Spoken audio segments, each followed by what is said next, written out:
Salutare tuturor și bine v-am găsit la o nouă lecție de șah. Astăzi o să vă arăt cel mai rapid mat care se poate da în jocul de șah și anume matul din două mutări, care începe așa. Ei bine, nu știu dacă știți, dar în șah există un principiu în care tu trebuie să controlezi centul cu pionii, nu să îți slăbești flancul regelui. Iar în această deschidere, tu practic îți slăbești atât de tare flancul regelui încât permiți damei negre să vină și să-ți dea mat din doar două mutări. Iar aceste mutări încep cu G4, E5 și F3.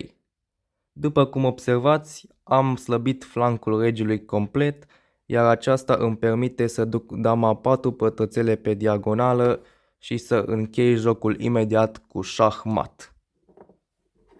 Este șah mat pentru că nu poți bloca atacul damei pe nici într-un câmp, cum ar fi G3 sau F2, și de asemenea nu poți nici să capturezi dama sau să muți regele într-un alt loc, iar atunci este evident șah mat. Mulțumesc pentru că m-ați urmărit și pentru că mi-ați fost alături pe toată durata acestui videoclip.